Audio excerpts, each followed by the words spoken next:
Bonsoir à tous et bienvenue, voici les titres à la une ce soir. Le dimanche de Pâques et les vœux du pape François devant des milliers de personnes place Saint-Pierre. En France, la chasse aux œufs a été ouverte, petits et grands se sont rués dans les jardins toute la journée. Les premières conclusions dans l'affaire du crash d'Air Algérie. 9 mois après le drame, le BEA privilégie l'hypothèse d'une erreur humaine. La catastrophe avait fait 116 victimes. C'est l'événement sportif du week-end, le choc OM-PSG, c'est dans moins d'une heure. Les Parisiens peuvent reprendre la tête de la Ligue 1 en cas de victoire. François Pinet, journaliste au service des sports d'ITélé, sera avec nous sur le plateau dans quelques minutes. Après la déroute du Parti Socialiste aux dernières départementales, les Verts vont-ils revenir au gouvernement? C'est en tout cas le souhait du Premier ministre Manuel Valls. La question divise les écologistes. Notre invité ce soir est le coprésident du groupe écologiste à l'Assemblée, François de Rugy.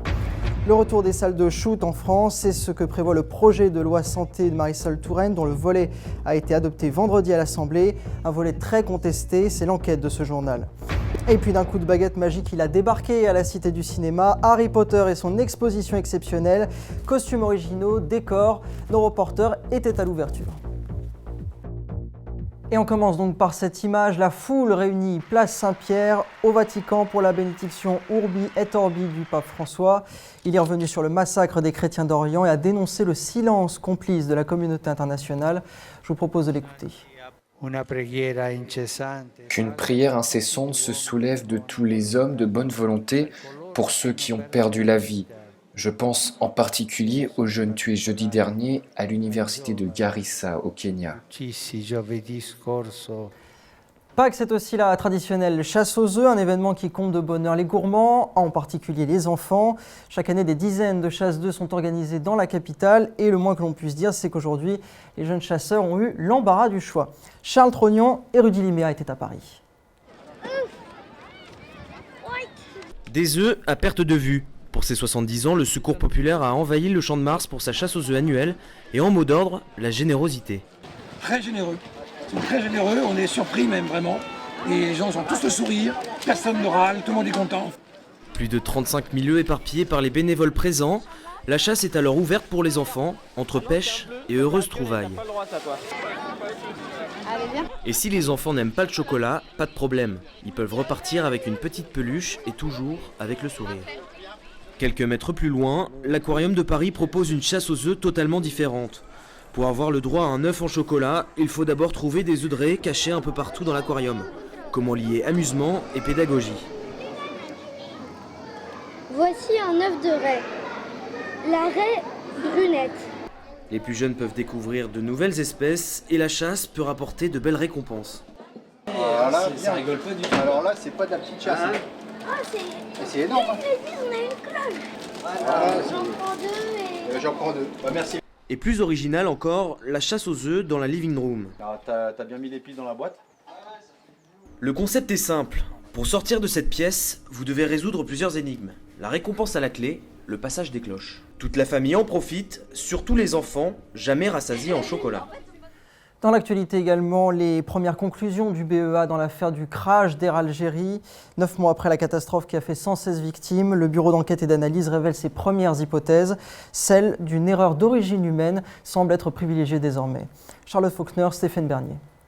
C'est un problème de givre sur les capteurs de l'appareil qui a provoqué l'accident.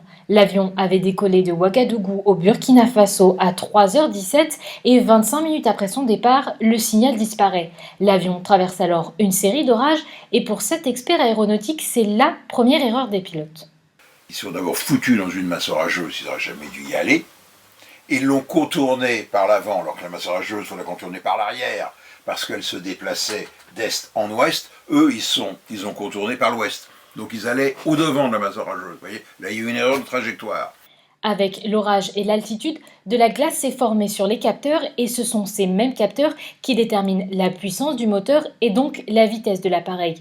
Les pilotes se sont concentrés sur l'orage et n'ont pas fait attention aux outils qui indiquaient qu'ils perdaient de la vitesse. Donc il y a eu dépôt de glace, ce qui est tout à fait classique, sur les bords d'attaque des ailes et sur les entrées d'air du moteur, les deux moteurs qui sont à l'arrière. Mais d'habitude, quand on va être confronté à ça, la première des choses, avant de décoller d'ailleurs, on met tout de suite les anti-givres, tout de suite. Selon les experts du BEA, c'est cette deuxième erreur qui a été fatale aux 116 passagers qui ont péri ce 24 juillet dernier. Et puis on reparle ce soir de l'affaire du crash du vol Germanwings qui avait fait 150 victimes le 24 mars dernier. Et si le suivi médical des pilotes manquait tout simplement de personnel, c'est ce qu'indique un rapport international qui avait été rendu en 2012. Stéphane Bernier, bonsoir. Vous suivez cette affaire depuis la cellule de crise du ministère de l'Intérieur. Et les toutes dernières informations ce soir mettent en cause la sécurité aérienne allemande. Effectivement, Guillaume, quelques mois après le crash de l'Airbus A320, la compagnie Germanwings, l'agence européenne de sûreté aérienne, a relevé des cas de non-conformité au règlement européen, en particulier dans le suivi médical des pilotes. Alors, les officiels de l'Union européenne ont estimé que la sécurité aérienne allemande souffrait de pénurie chronique de personnel. Cela concerne aussi bien le contrôle des équipages que le suivi médical des pilotes. À l'époque, Bruxelles avait demandé à l'Allemagne de remédier rapidement à ces problèmes, mais cela, c'était avant le crash de l'A320 et depuis, le nombre de défaillances était certainement trop nombreux. Dernière chose, la Lufthansa était au courant des tendances suicidaires d'Andreas Lubitz, mais elle n'en aurait jamais informé l'autorité de sûreté aérienne allemande. C'est en tout cas ce qu'elle affirme ce soir. Merci Stéphane Bernier, vous étiez en direct de la place Beauvau. L'actualité est également sportive ce dimanche avec la rencontre au sommet en Ligue 1. L'Olympique de Marseille accueille son grand rival, le Paris Saint-Germain. Un match qui pourrait être décisif dans la course au titre. Dans quelques instants, François Pinet, journaliste au service sport d'ITélé, sera notre invité pour décortiquer cette rencontre. Mais en attendant, vous allez voir, l'ambiance est survoltée du côté marseillais. Arthur Lombard et Julien Puchercos sont allés prendre le pouls du côté de la cité phocéenne. Vêtus de bleu et de blanc, c'est toute une ville et ses supporters qui attendent ce rendez-vous. À quelques heures du match, sous le soleil du Vieux-Port, les Marseillais sont plutôt confiants. Moi je vois 2-0 pour Marseille et en avant Marseille. Moi 2-1 pour Marseille, premier but de Cavani et puis Marseille qui revient et on gagne. Et moi 3-0. Très très difficile, je dirais 2-1 pour nous, mais il va falloir que les 60 000 spectateurs soient derrière à fond. En cas de victoire, l'OM passerait devant son adversaire du soir et reviendrait à 1 point du leader lyonnais. Pour l'emporter, le club phocéen pourra compter sur les 65 000 supporters du stade Vélodrome.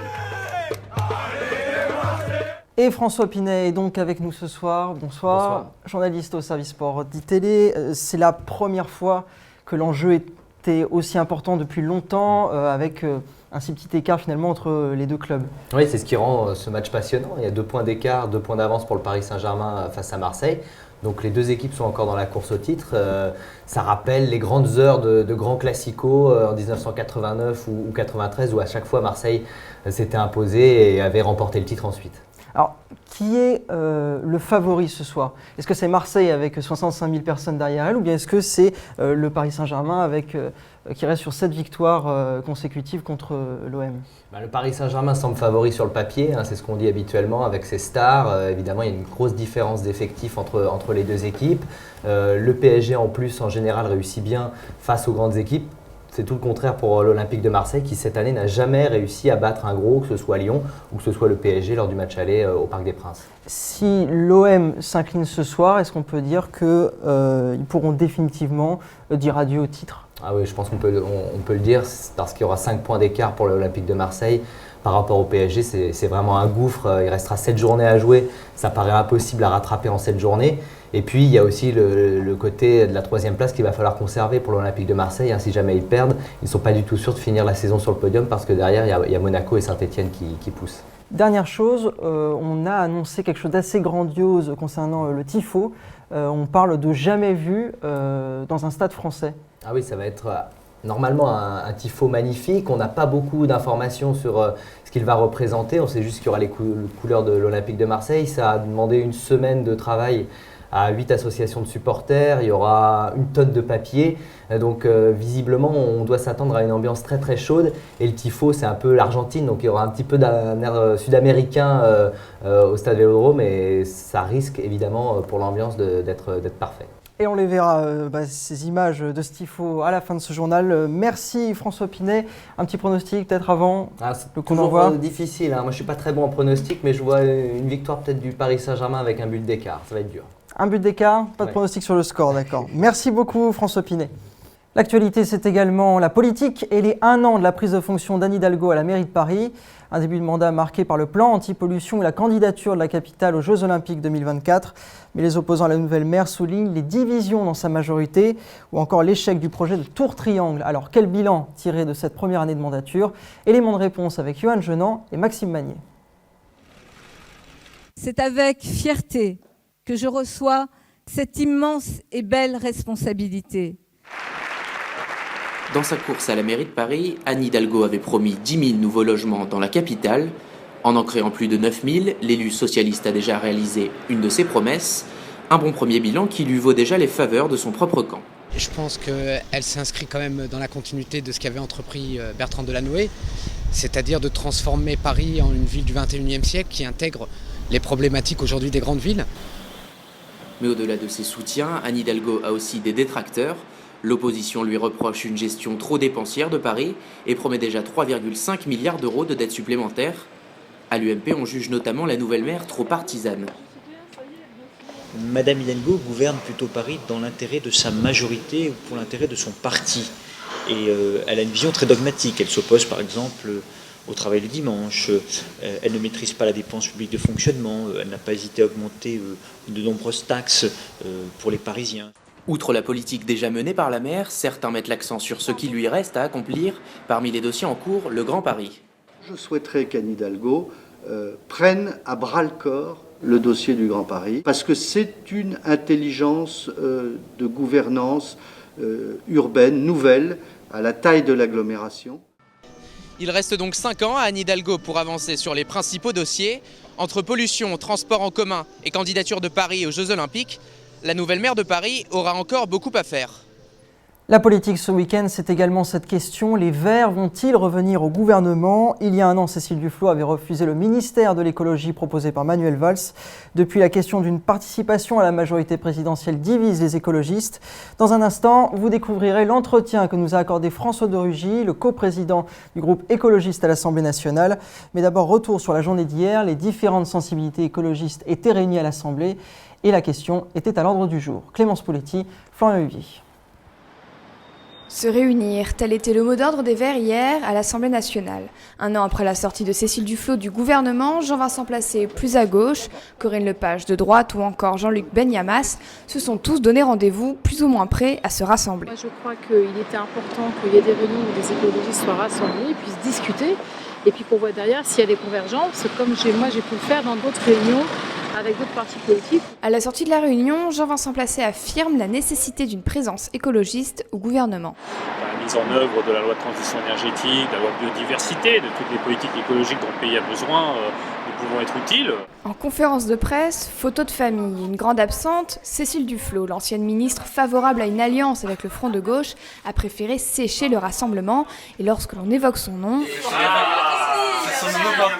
les Verts refusent d'évoquer une scission au sein du mouvement. Ils s'affichent soudés et officieusement prêts à entrer au gouvernement. On considère que pour qu'il y ait ces inflexions, eh bien, il faut qu'on travaille ensemble et il faut qu'on soit à l'intérieur pour peser. Beaucoup de bruit pour rien. Une seule conclusion à tirer de ces plus de 4 heures de réunion, les écologistes semblent unis. Quant à un possible retour au gouvernement, celui-ci se décidera dans les semaines à venir à la suite d'un nouveau rassemblement. Et comme promis, voici donc l'entretien que nous a accordé hier François de Rugy, le coprésident du groupe écologiste à l'Assemblée nationale. Bonjour François de Rugy. Bonjour. Vous êtes coprésident du groupe écologiste à l'Assemblée nationale.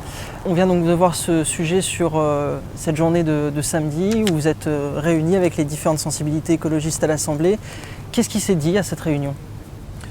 Il s'est dit principalement 2 choses. C'est que d'une part, les écologistes en France, ils ont beaucoup de débats en ce moment, mais il y a beaucoup d'écologistes qui ont envie de s'affirmer comme écologistes pragmatiques et responsables, qui ont envie de privilégier l'écologie qui agit plutôt que l'écologie protestataire ou contestataire.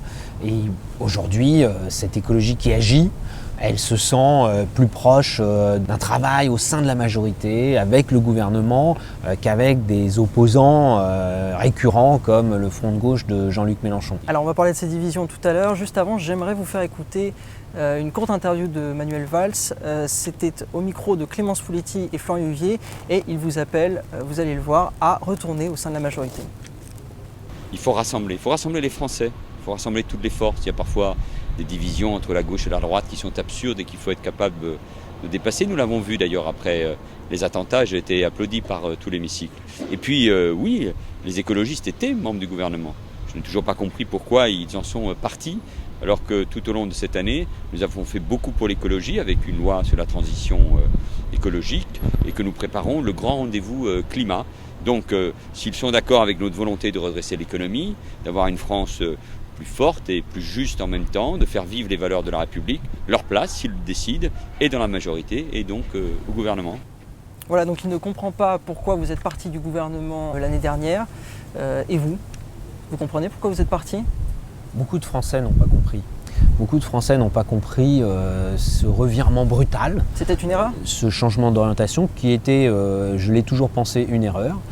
Parce qu'il y a un an, lorsque Manuel Valls a été nommé Premier ministre par le Président de la République, il y avait justement une capacité à discuter concrètement de la mise en œuvre de priorités écologiques, y compris en ayant la responsabilité du ministère de l'écologie au sein du gouvernement. C'était un grand ministère qu'on vous a proposé, l'énergie, les transports étaient dedans, je crois. Le ministère de l'écologie, de l'énergie et des transports qui permet d'avoir des vrais leviers d'action. Parce que c'est pas la question évidemment d'être ministre, pour avoir une ligne de plus sur sa carte de visite.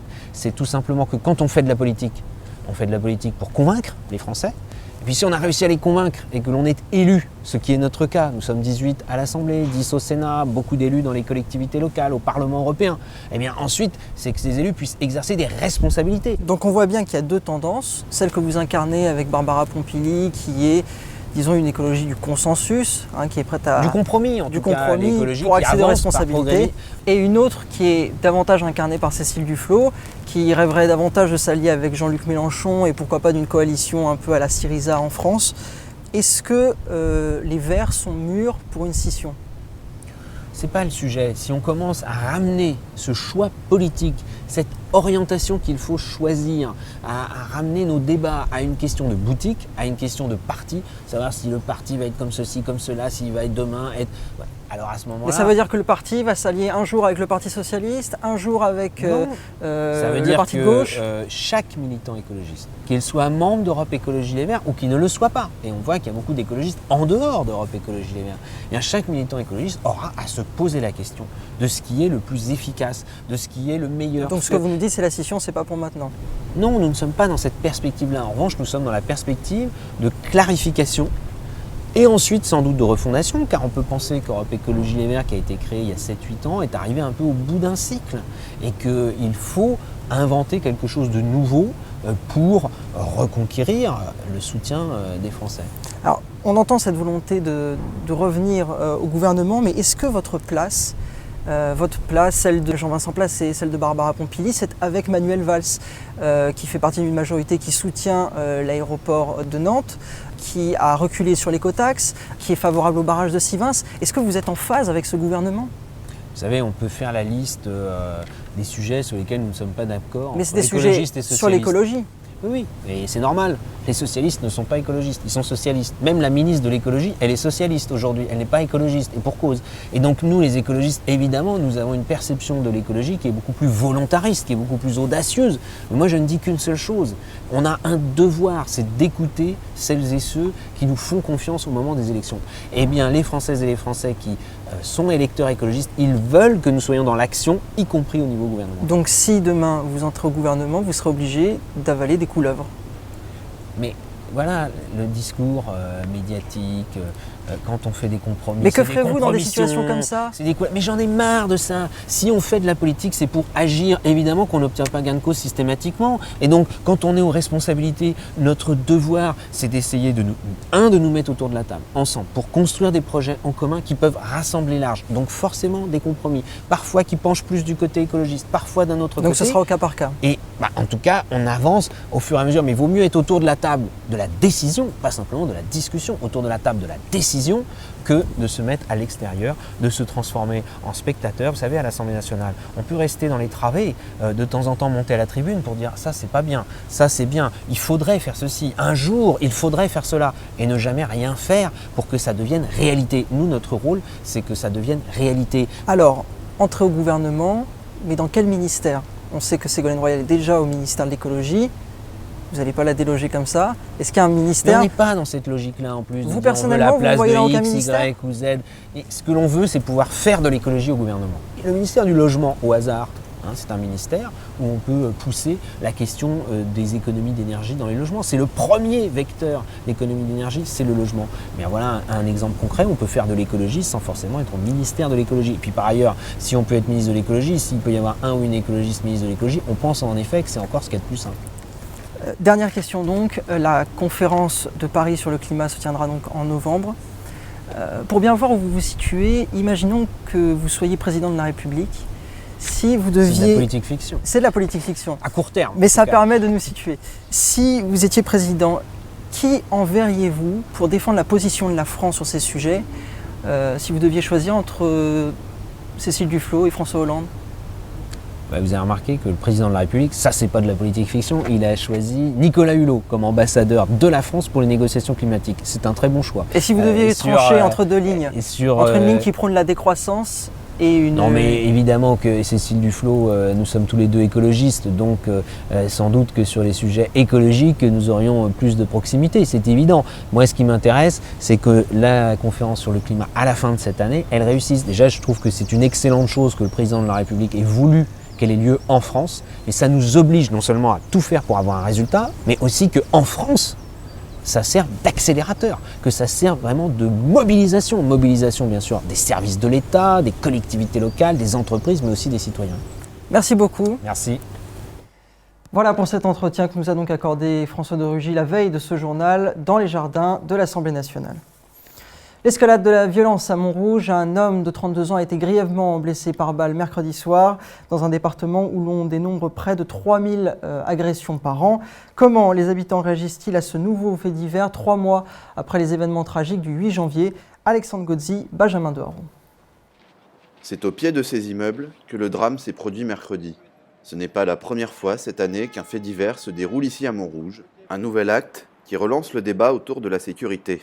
Le fait de voir un acte tel qu'un coup de feu, bien sûr, joue sur le moral, ça fait peur. Par exemple, ici, je vis juste à côté d'écoles, donc il y a une école primaire, un lycée, un collège, donc je peux comprendre que ça effraie les parents. Mais dans tous les cas, encore une fois, on ne peut pas prévoir ce genre d'incident, ça peut arriver aujourd'hui, demain, dans 1000 ans.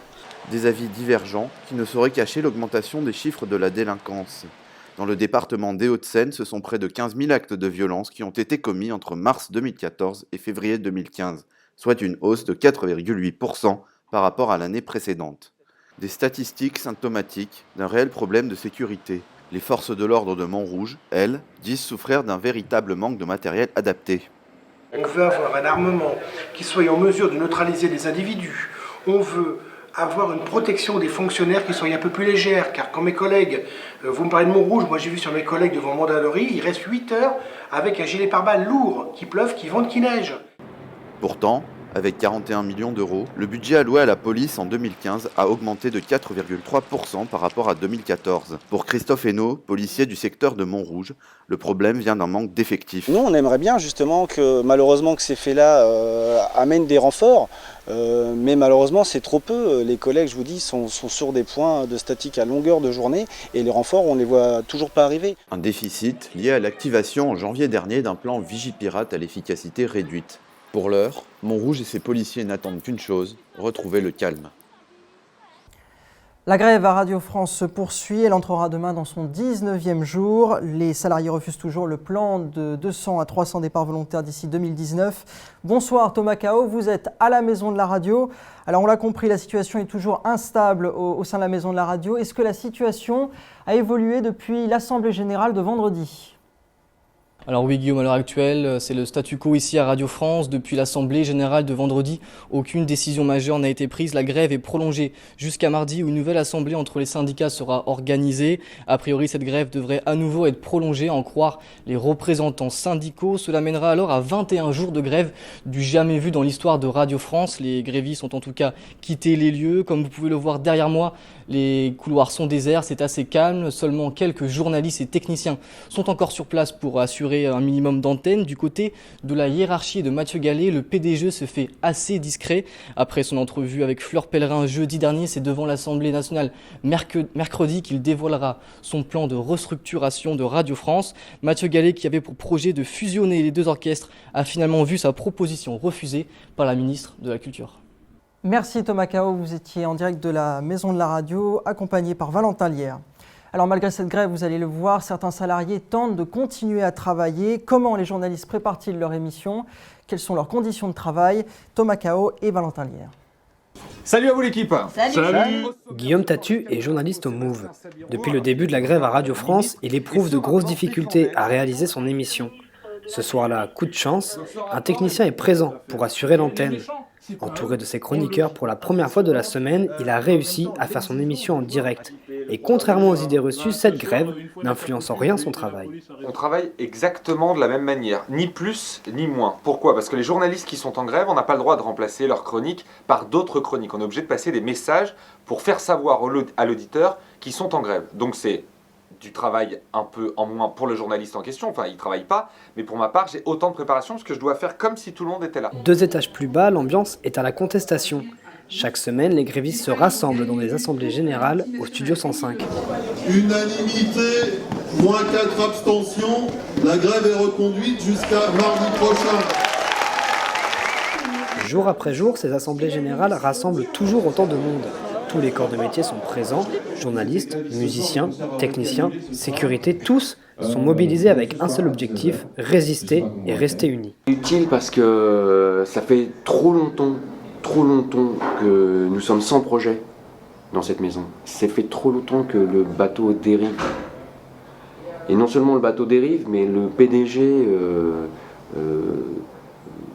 perce la coque en même temps. En attendant, Guillaume a réussi à tenir son antenne et pour lui, c'est le plus important. Ce soir, j'ai pu remplir moi-même ma mission de service public. Salut, à demain.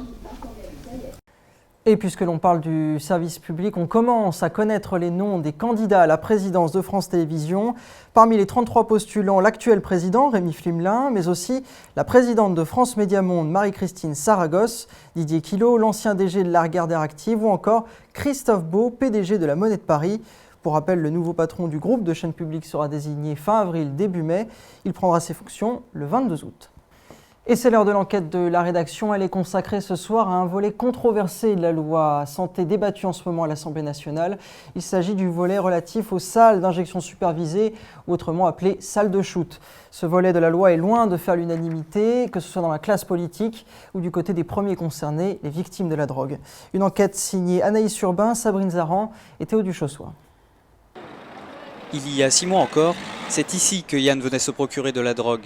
L'ancien toxicomane revient sur ses habitudes dans le quartier de la Chapelle.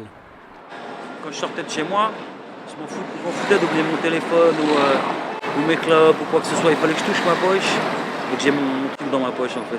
Et je pouvais faire mes trucs quoi. Je touchais ma poche tout le temps en permanence. Dès que je sentais que le produit était là, c'était ok. Dès qu'il n'y en avait plus, j'étais en grosse panique. C'est à 2 pas de la gare du Nord que la première salle de shoot devrait être expérimentée. Un projet que Yann dénonce comme contre-productif. Non, ça aidera pas. Ça aidera pas et ça sera, à aucun moment ça sera une façon de se droguer propre, jamais de la vie. Jamais de la vie. C'est ouvert 35 heures par semaine, les mecs ils se défoncent 24-24. Pour la mairie du 10e arrondissement, les salles d'injection supervisées sont une question de santé publique. Dante Bassino fait partie des élus qui soutiennent le projet. Nous sommes sans doute l'endroit de la capitale, dans le nord de l'arrondissement, autour des gares du Nord, où nous retrouvons le plus de seringues usagées dans la rue, dans les cages d'escalier, dans les entrées de parking, dans les toilettes publiques. Certains riverains ont pourtant exprimé des craintes pour la sécurité du quartier. Et une des questions qui est posée, c'est de le faire sur... L'adjoint au maire se veut rassurant. Le fait d'avoir la salle de consommation qui est implantée dans l'arrondissement, ça ne va aucunement rajouter des problèmes pour les enfants. Au contraire. Moi, quand j'étais enfant, j'habitais l'arrondissement, on trouvait régulièrement des seringues dans la cage d'escalier. Il est là le souci. Il est là le danger pour les enfants. Depuis bientôt 30 ans, 90 salles d'injection supervisées ont ouvert en Europe, un bilan qui reste mitigé. En moyenne, on constate une baisse de 50% des morts par overdose et une réduction des cas d'hépatite de 43%. Point négatif, un coût élevé estimé à 800 000 € par salle, et pour 16% des drogués qui fréquentent ces centres aux Pays-Bas, leur consommation a augmenté. Les yeux, Le DVO accompagne chaque année une vingtaine de dépendants, dont Yann, sur le chemin de la guérison. Ici, pas question de salle de shoot, l'association prône l'abstinence totale et organise des groupes de parole. Ces salles de shoot, ça me fait peur parce que je sais pas si à ce moment-là il y avait une salle de shoot pas loin de chez moi, je sais pas si j'aurais pas été essayé. Parce que j'avais accès à de l'héroïne, j'avais peur de me piquer moi-même parce que j'avais peur de mourir, mais s'il y avait une salle de shoot, je pense que j'aurais à un moment donné, dans mon désespoir, allé chercher de l'héroïne et j'aurais été dans une salle de shoot pour voir comment ça fait. Autoriser le droit de se défoncer comme ça, de se donner la mort légalement, mais c'est je sais pas, je trouve ça super violent quoi. Et s'il y a des résultats, il y a des gens qui sont passés par ce centre-là, qui ont 15-20 ans de clean, quoi, qui sont encore là, qui ont repris une vie à peu près normale. Quoi. Avancée sociale ou banalisation de la drogue, l'expérimentation le dira. Le projet de loi sera voté mardi prochain à l'Assemblée nationale. On reste dans le domaine de la santé avec un sujet qui touche près de 40 000 personnes en France. Il s'agit de l'anorexie. Sur ces 40 000 personnes, 9 personnes sur 10 sont des adolescents, dans leur grande majorité des jeunes filles. Vendredi, une proposition de loi sur le sujet a été adoptée. Elle interdit aux agences de mannequinat de recruter des jeunes filles dans un état de dénutrition évident. Agnès Lassène, Philippine Martinez. Blandine revient de loin. Ce mannequin de 23 ans a été anorexique pendant 5 ans. Je sais pas, cette jupe par exemple, voilà, c'est une jupe que je mets pas trop, que je mets plus trop. J'avais pas de hanches, elle tombait plus bas quoi. Il y a plein de trucs comme ça, de pantalons qui du coup se portaient un peu en... Enfin pas baggy, mais un peu... et qui ont complètement changé d'allure. Et si Blandine est aujourd'hui épanouie, ça n'a pas toujours été le cas. Je me souviens très bien que l'après-midi de ce truc-là, j'étais... Enfin je me souviens avoir été très faible quoi. Je me disais ce truc n'en finira jamais parce que j'avais pas assez de force dans le corps quoi. Ouais, je faisais des malaises quoi, je faisais beaucoup de malaises. Sur les podiums, les mannequins sont de plus en plus maigres. En 20 ans, le poids moyen exigé pour les modèles a baissé de 10 kg. Pour éviter de recruter des femmes en état de dénutrition, la loi impose donc à l'embauche un indice de masse corporelle supérieur à 18,5. Une loi qui n'est pas forcément bien accueillie par le monde de la mode. Joshua a l'habitude de recruter des mannequins et selon lui, il n'y a pas de quoi s'inquiéter. Moi d'expérience, j'ai jamais vu aucune fille vraiment, une fille malade qui mange plus, qui sont comme ça, au bord du chaos. Je prends n'importe quel magazine, je me défie de me trouver un magazine où on voit des gens maladifs. Les gens malades, voilà. On aime plus les filles un petit peu pétillantes. Ah, je vois cette fille-là, chaque fois je la vois pas entièrement malade. Les journées, elles doivent faire des castings, elles doivent plaire, elles doivent rentrer dans certains standards qui sont plutôt des 36 ou des 34 que des 40. Ça on connaît maintenant, voilà. Après qu'il y a eu des abus, ça j'en doute pas. Et si une amende de 75 000 € est prévue pour les abus, les maisons de couture trouvent cette loi difficilement applicable. C'est ce que pense Héloïse, créatrice dans cet atelier du 10e arrondissement. Pour elle, la minceur des mannequins est un standard ancré dans le milieu. La mode restera toujours une industrie de filles minces, de femmes minces. Beaucoup de mannequins vont devoir prendre du poids pour pouvoir correspondre à ce nouveau critère. Enfin, je pense que les vêtements risquent pas forcément de bien tomber sur les mannequins, sur la nouvelle taille des mannequins. Pour l'instant, la France est le 2e pays à prendre des mesures contre l'extrême maigreur chez les mannequins. Et on rappelle qu'Israël est le seul pays où l'extrême maigreur des mannequins est interdit dans la loi. Ce rappel à l'ordre d'un adjoint à la mairie de Paris à des terrasses parisiennes. Bernard Jomier, adjoint à la santé, dénonce ces terrasses fermées qui laissent leurs clients fumer à la table. Elles sont 45 000 terrasses à Paris concernées et l'interdiction de fumer sur ces terrasses est effective depuis 7 ans. Et puisqu'on parle de cigarettes, le marché de la cigarette électronique est en baisse. Les ventes en boutique se sont effondrées de 30% au dernier trimestre 2014. Depuis quelques mois, de nombreux magasins sont donc obligés de baisser le rideau, ce qui n'empêche pas le marché du vapotage de continuer à se développer ailleurs, sur Internet notamment. Lara Tchekhov, Thomas Duplan. Le marché de la cigarette électronique est dans le brouillard. En France, une boutique sur 5 devrait mettre la clé sous la porte à l'horizon 2015.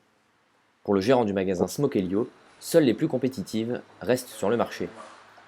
Il y a eu beaucoup d'ouvertures rapidement, c'était un peu l'Eldorado au départ. Après, il y a une sélection naturelle, comme tous les commerces. Les boutiques qui vont rester vont être les boutiques les plus sélectives, les plus compétitives en termes de prix, en termes d'accueil, de services, de conseils et aussi en termes de choix. Pour les fidèles clients de la boutique, la fermeture des magasins de cigarettes électroniques était prévisible. De nombreux entrepreneurs ont voulu profiter du boom de la cigarette électronique. À un moment où le marché arrive à saturation et seuls les bons vont rester. En fait, pour moi, c'est l'écrémage naturel, économique et c'est absolument pas une surprise. Tous s'accordent donc sur un point, des boutiques vont disparaître. Chez le fabricant de cigarettes électroniques Jewel, on dément cependant une baisse de l'activité. Le secteur serait au contraire en train de se développer, notamment grâce à Internet.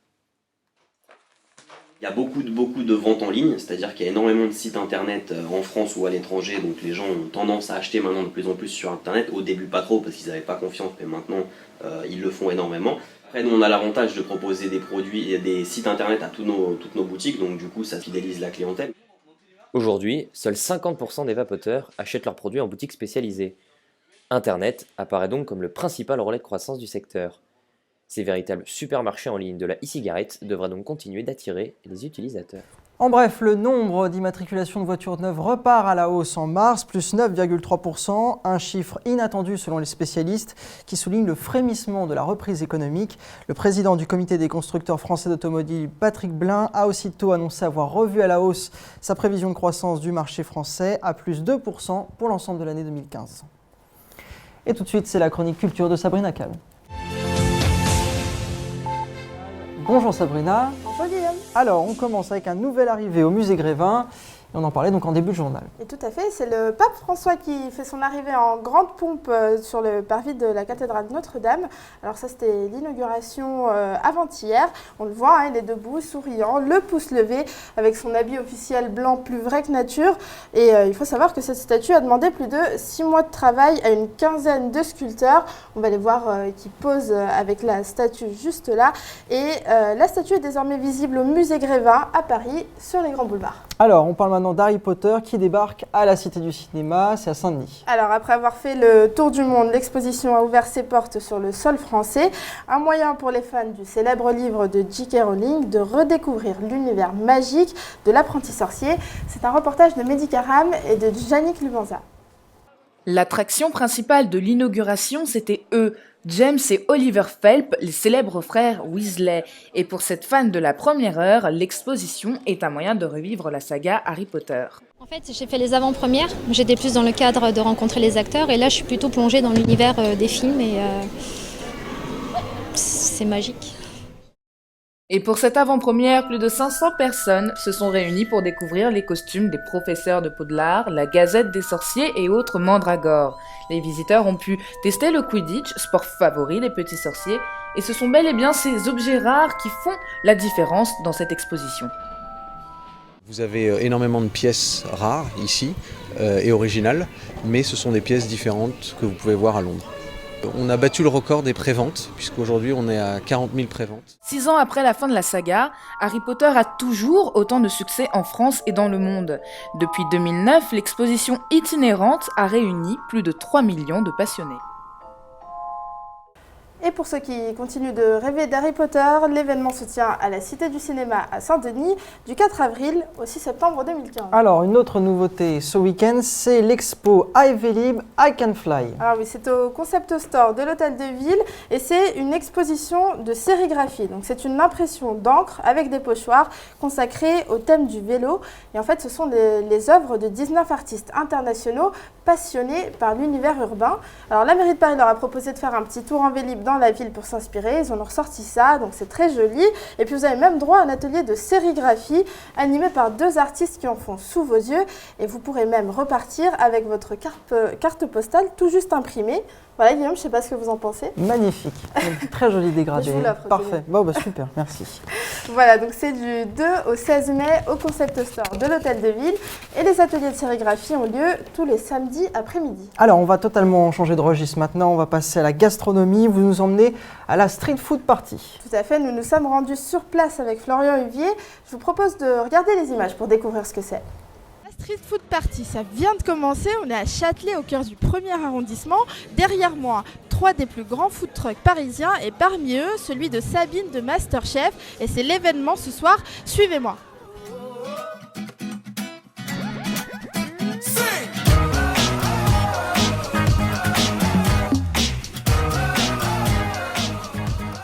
Alors là, c'est le camion Fish and Chic qui a un stand ici. Donc ils sont spécialisés dans les fish and chips. Et là, on va goûter leur petit filet de cabillaud. Ça va être super bon. Viens voir.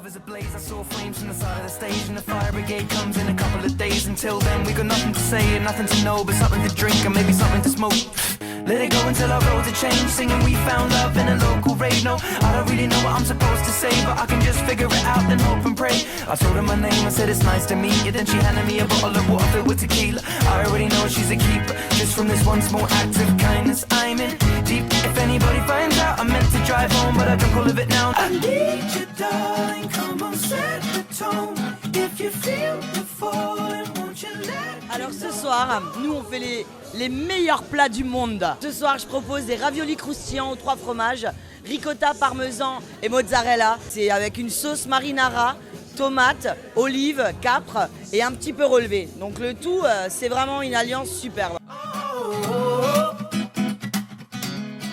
Et ben voilà qui donne envie. Sabrina, où est-ce qu'on peut s'y rendre? Alors, c'est tous les samedis soirs pendant encore 2 mois au restaurant Loft du Louvre.